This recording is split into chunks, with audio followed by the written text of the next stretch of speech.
Ya, untuk membahas hal tersebut telah hadir bersama kami di Studio 4 TVRI Bapak Barita Simanjuntak selaku Ketua Komisi Kejaksaan Republik Indonesia. Selamat pagi Pak Barita. Selamat pagi Mas Yoga, selamat pagi TVRI semua. Ya, terima kasih sudah bergabung bersama kami pagi ini. Ya, langsung saja Pak, kita mengetahui terkait masalah yang banyak sekali diperbincangkan publik saat ini, keterlibatan Jaksa Pinangki dalam kasus Joko Chandra. Kemudian seperti kita ketahui bahwa Jaksa Pinangki pun sudah dicopot dari jabatannya sebagai Kasubag Evaluasi. Yang ingin saya tanyakan kemudian apa yang mendasari pemberian sanksi kepada Jaksa Pinangki tersebut dari Kejaksaan Agung, Pak? Ya tentu saja itu berangkat dari permasalahan yang belakangan timbulkan. Tapi bagi Komisi Kejaksaan sendiri, kami menerima laporan pengaduan masyarakat anti korupsi Indonesia dan adalah menjadi tugas komisi untuk menindaklanjutinya. Masyarakat anti korupsi Indonesia melaporkan dugaan ada pelanggaran yang dilakukan oleh oknum Jaksa P itu berupa dokumen-dokumen foto bersama dengan terpidana buron. Nah, ini menjadi hal yang serius karena pada saat yang sama, kejaksaan kan harus melakukan eksekusi putusan pengadilan yang telah berkekuatan hukum tetap yang menghukum Joko Chandra dengan 2 tahun penjara. Di saat sekian lama tidak bisa dieksekusi, ada foto-foto dokumen bertemu, ini kan menjadi pertanyaan masyarakat. Loh kok sulit tapi bisa ketemu dan foto. Nah, untuk menelusuri apakah di situ ada pelanggaran, apa yang dibicarakan, lalu kapan, di mana, apakah itu mendapatkan persetujuan pimpinan, tentu harus ada pemeriksaan. Nah seperti itu Pak, kalau kita lihat Jaksa Pinangki ini juga di-track 9 kali melakukan perjalanan ke luar negeri tanpa izin, seperti itu, apalagi dari pimpinan. Ini sebenarnya apa yang terjadi Pak? Memang mekanisme perizinannya kok bisa lolos seperti itu, ibaratnya Kejaksaan Agung juga kecolongan sepertinya. Ya inilah yang tentunya diklarifikasi melalui pemeriksaan. Nah kami sudah mengundang yang bersangkutan untuk memberikan penjelasan tentang hal ini. Tetapi pada Kamis yang lalu yang bersangkutan tidak menghadiri tanpa alasan. Dan namun kami juga meminta karena Kejaksaan Agung sudah melakukan pemeriksaan, kami sedang menunggu laporan hasil pemeriksaan berkaitan dengan penjatuhan hukuman disiplin yang tadi. Apa alasannya, kemudian apa fakta-faktanya, lalu ini akan dianalisis oleh komisi untuk melakukan evaluasi apakah sudah cukup atau apakah ada pelanggaran lain yang sudah ditemukan di dalam pemeriksaan itu. Nah ini yang akan kami lakukan dengan pemanggilan kedua yang direncanakan hari Rabu depan dan meminta atasannya supaya bisa menghadirkan yang bersangkutan. Oke. Gitu. Selain Pak Barita Simanjuntak, kami sudah terhubung juga melalui sambungan telepon dengan anggota Komisi 3 DPR RI, ada Pak Taufik Basari. Selamat pagi Pak Taufik.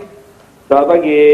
Ya Pak Taufik, kita akan membahas terkait keterlibatan seorang oknum jaksa di masalah Joko Chandra seperti itu.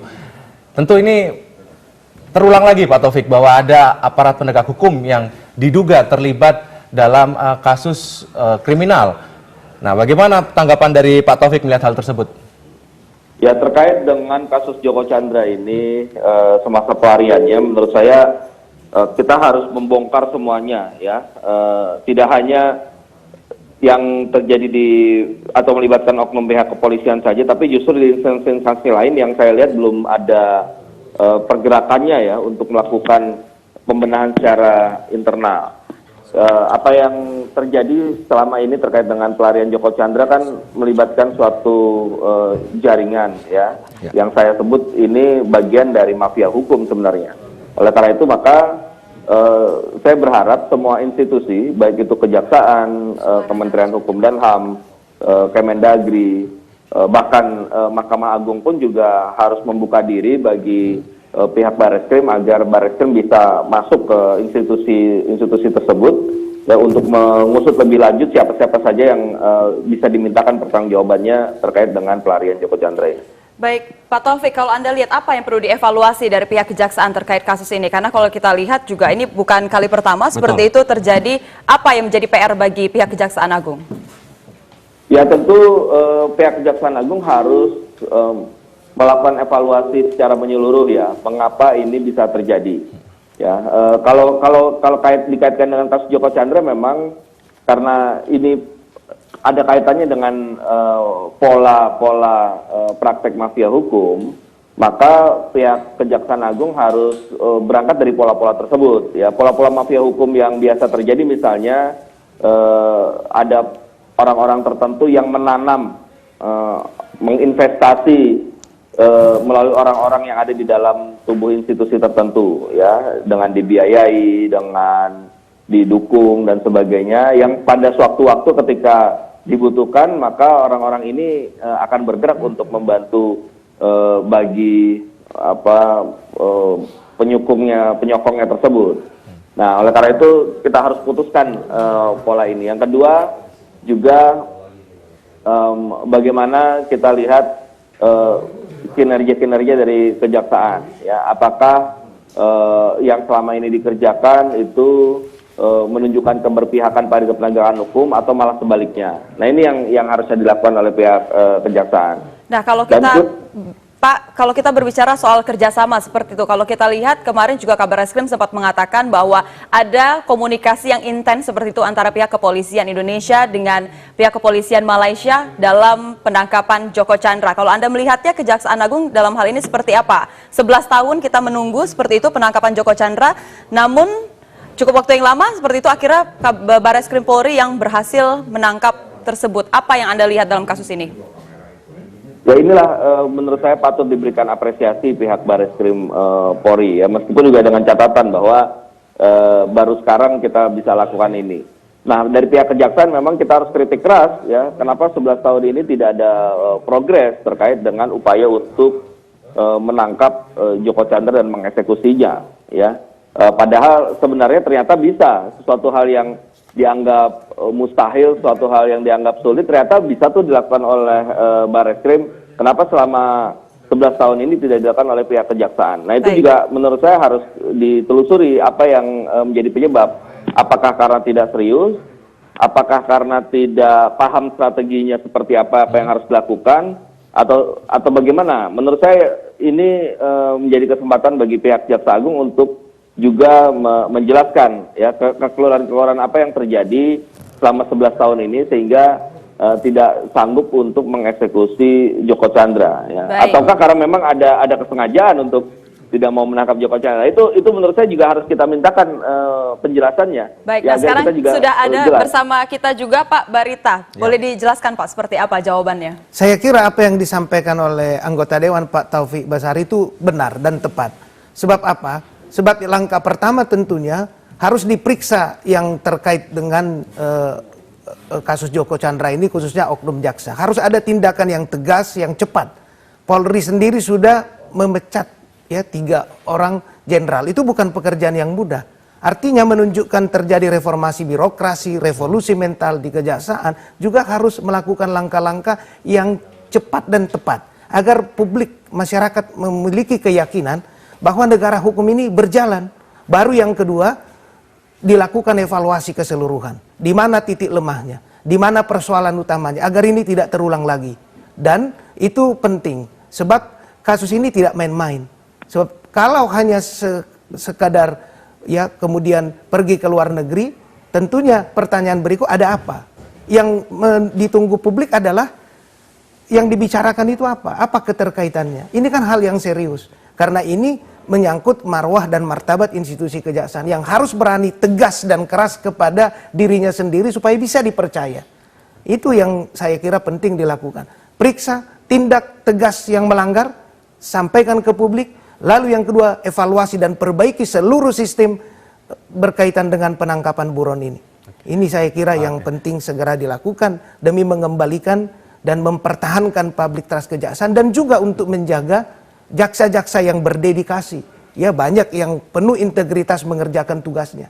Dan untuk itulah saya kira butuh dukungan juga support dari Komisi 3 agar betul-betul kejaksaan ini diperkuat juga agar dia bisa melakukan fungsi-fungsi berkaitan dengan penangkapan buron dengan cepat dan efektif. Oke. Menarik sekali ya Pak. Kita kembali ke Pak Taufik. Kita tahu bahwa keterlibatan oknum jaksa P di kasus Joko Chandra ini tentunya mencederai marwah dari lembaga aparat penegak hukum seperti itu. Kemudian menurut Pak Taufik, apa yang harus dilakukan untuk mengembalikan trust atau kepercayaan publik kepada lembaga aparat penegak hukum di Indonesia, Pak Taufik?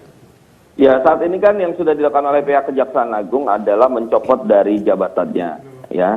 Nah, tentu tidak bisa berhenti sampai di situ saja, harus ditindaklanjuti dengan mempersilahkan atau membantu pihak kepolisian untuk melakukan penyelidikan dan mungkin arahnya bisa penyidikan untuk tindak pidananya. Ini kan sebenarnya bisa menjadi tindak pidana juga, ya.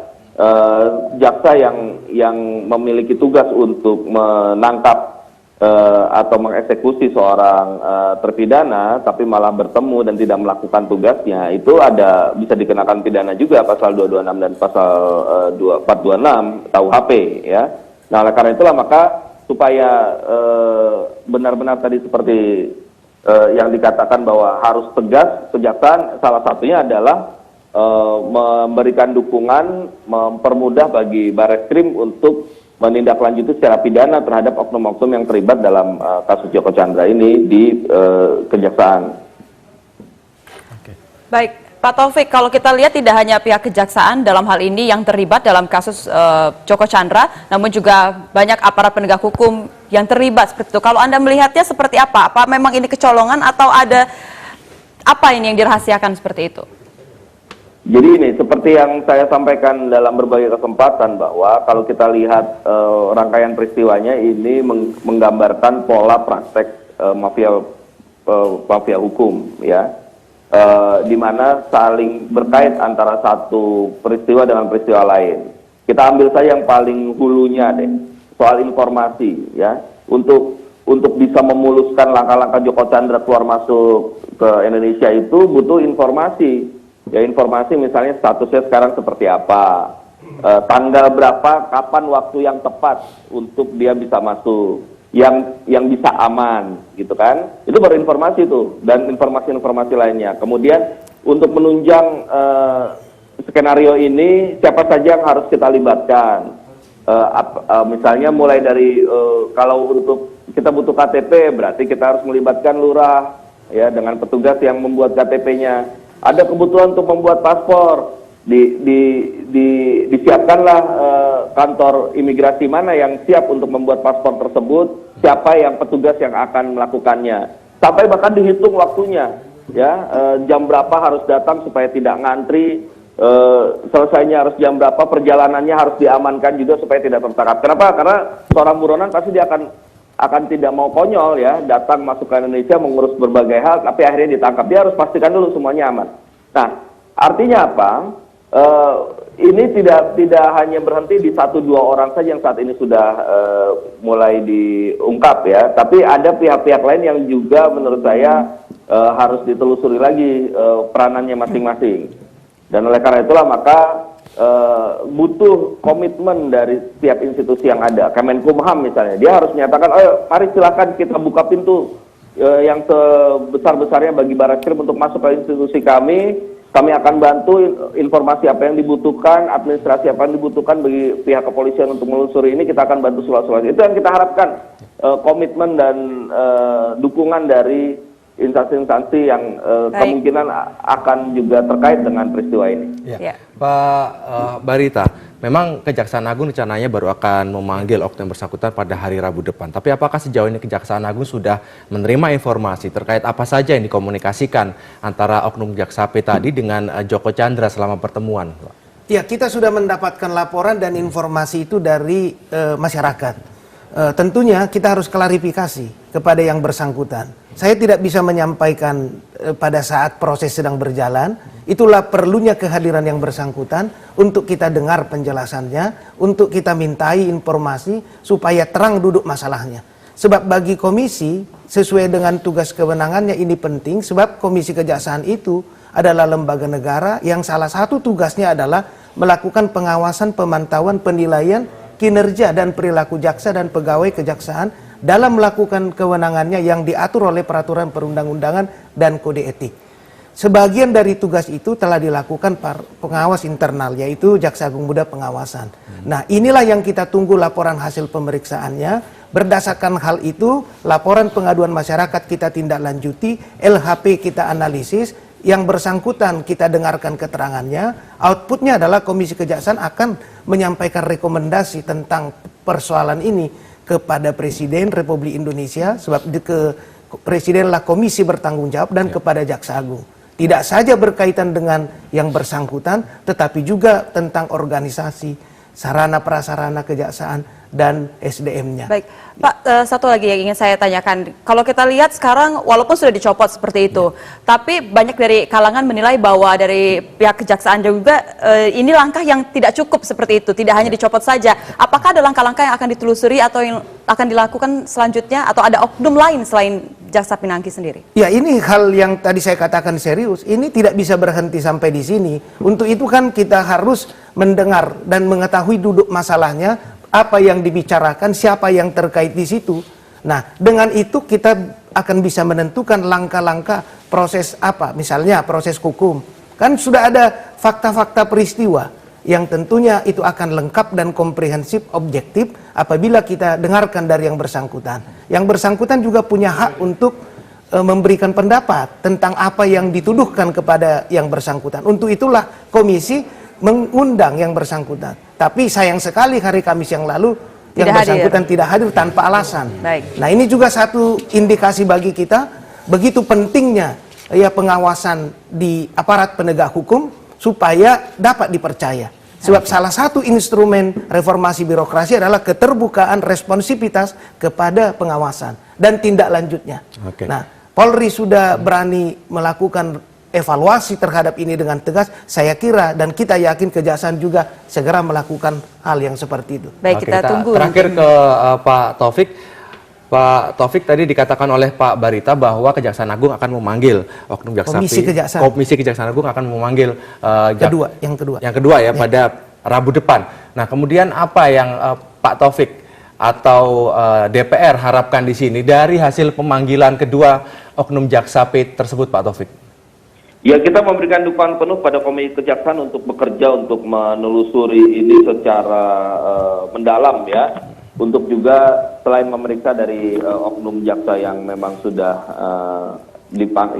dipanggil tersebut, untuk kemudian juga melihat dugaan kemungkinan keterlibatan oknum-oknum lain di kejaksaan.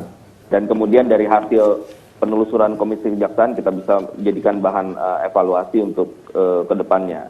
Itu dari pihak Komisi Kejaksaan yang menurut saya kita harus berikan dukungan penuh.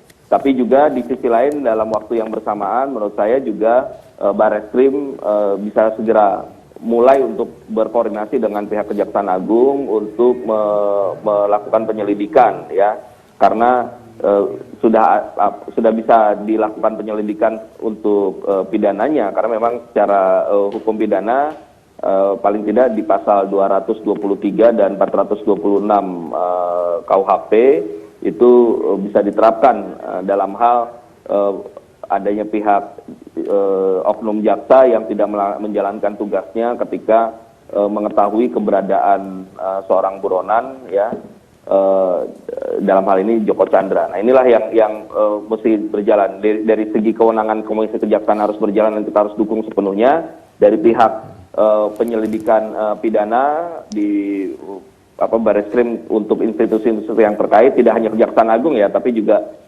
Kemenkumham dan sebagainya yang kira-kira bisa diduga ada keterlibatan oknumnya, itu harus kita juga dorong agar bisa diselesaikan cepat-cepatnya. Oke, keterlibatan oknum jaksa dalam kasus Joko Chandra kita harapkan segera diusut tuntas supaya menumbuhkan kepercayaan publik kembali terhadap lembaga penegak hukum. Terima kasih Pak Taufik Basari, anggota Komisi 3 DPR RI, dan terima kasih Pak Barita Simanjuntak, Ketua Komisi Kejaksaan Republik Indonesia. Selamat pagi, terima kasih telah bergabung bersama kami. Terima kasih. Ya, terima kasih. Terima kasih. Ya, Saudara, Kejaksaan Agung Republik Indonesia tengah mendalami pelanggaran disiplin PNS dan juga kode etik perilaku jaksa yang diduga dilakukan Pinangki Sirna Malasari. Kepala Pusat Penerangan Hukum Kejaksaan Agung Hari Setiono menegaskan saat ini pihaknya masih melakukan proses pemecatan Jaksa Pinangki Sirna Malasari. Pernyataan itu disampaikan menanggapi usulan sejumlah elemen masyarakat untuk memberhentikan Pinangki secara tidak hormat dari institusi kejaksaan. Sebelumnya, Kejagung telah mencopot Jaksa Pinangki Sirna Malasari dari jabatan Kasubag Pemantauan dan Evaluasi 2 Biro Perencanaan Kejaksaan Agung. Sementara Koordinator Masyarakat Anti Korupsi Indonesia Boyamin Saiman meminta Komisi Kejaksaan merekomendasikan pemberhentian tidak hormat terhadap Jaksa Pinangki Sirna Malasari. Menurut Boyamin, rekomendasi pemberhentian dengan tidak hormat itu dapat diberikan apabila Pinangki terbukti bertemu Joko Chandra. Sementara itu, lebih dari 1 dekade menghilang, buronan Kejaksaan Agung Joko Sugiarto Chandra atau Joko Chandra akhirnya ditangkap oleh Bareskrim Polri. Dan bagaimana perjalanan kasus yang menjerat Joko Chandra? Selengkapnya dalam infografis berikut ini.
Sejumlah informasi penting lainnya akan kami hadirkan kembali di Klik Indonesia Pagi usai jeda pariwara berikut ini. Tetap bersama kami di Klik Indonesia Pagi.